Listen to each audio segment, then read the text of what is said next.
Perkenalkan, nama saya Delon Temo dengan NIM 2202 40955 dari kelas 3T5. Sekarang dalam rangka menyelesaikan tugas statistika teknik, saya akan mengerjakan program Python menggunakan Google Colab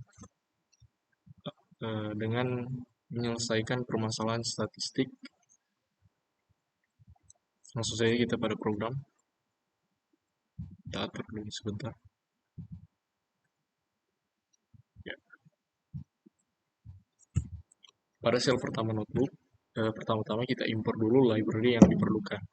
Untuk statistik kita bisa lihat di sini, seperti NumPy sebagai NP, Pandas sebagai PD, dan juga matplotlib.pyplot sebagai PLT. Yang artinya NumPy digunakan sebagai operasi numerik dalam Python, Panda untuk memanipulasi dan juga menganalisis data, dan matplotlib.pyplot untuk memvisualisasikan data dan dialihkan sebagai PLT. Kemudian pada baris ini heat sama dengan np.array dengan nilai parameter 65, 64, dan 79. Kita membuat array NumPy bernama heat dengan 3 elemen. Array NumPy ini digunakan untuk operasi numerik yang efisien. Kemudian kita hitung mean dari variable heat. Jadi untuk hitung mean rata-rata atau nilai rata-rata dalam array heat menggunakan function npmin dari NumPy. Dalam kasus ini, fungsi ini menghitung nilai rata-rata dari nilai 65, 64, dan juga 79 dengan hasil 69,3. Pada baris selanjutnya sama seperti sebelumnya, kita menghitung nilai rata-rata dari heat 1 dengan nilai 23, 45, dan juga 90. Setelah kita run, kita memperoleh nilai 52,6. Selanjutnya pada baris berikutnya, kita menggunakan standar deviasi np.std dengan parameter heat. Jadi pada kode ini yang diberikan menghitung deviasi standar dari nilai-nilai pada array heat menggunakan fungsi np.std dari NumPy. Standar deviasi adalah ukuran jumlah, variasi atau dispersi dalam serangkaian nilai.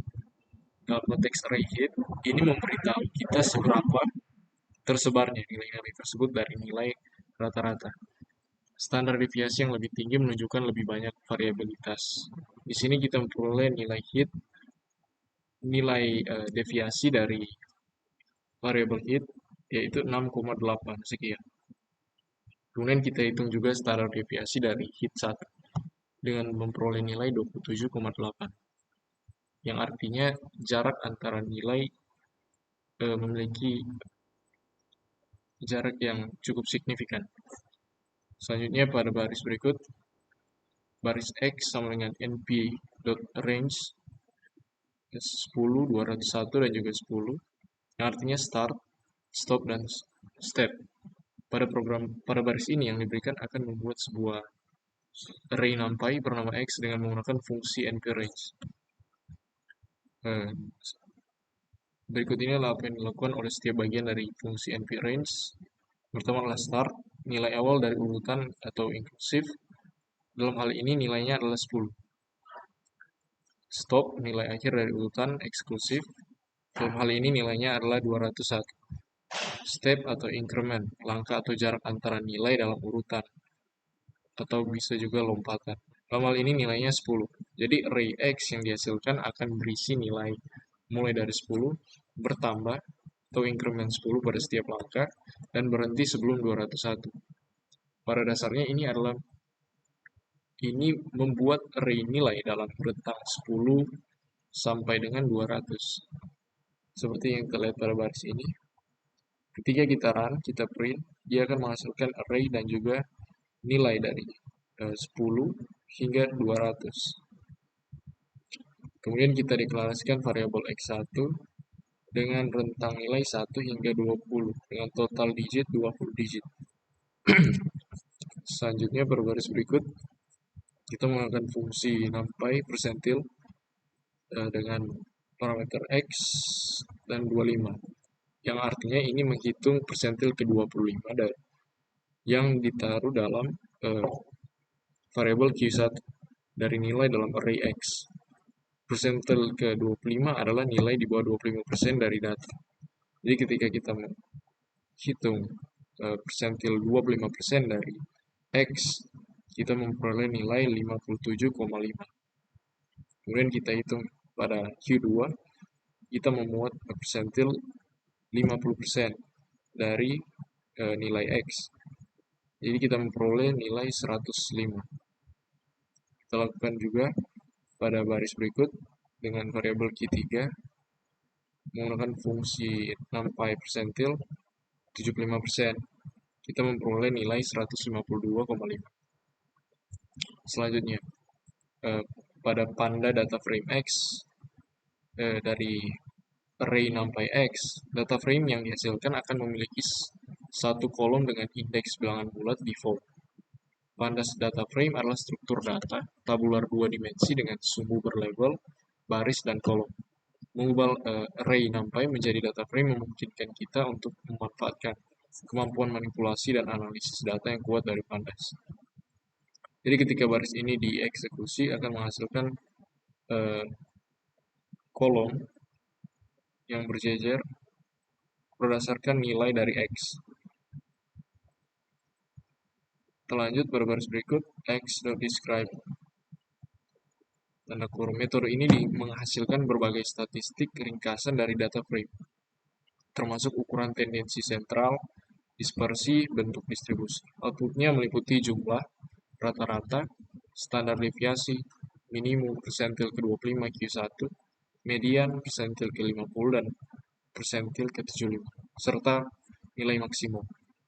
Jadi setelah kita run baris ini akan terlihat nilai dari seperti jumlah, rata-rata, standar deviasi, minimum, dan juga persentil dari 25 hingga 75% hingga nilai maksimum.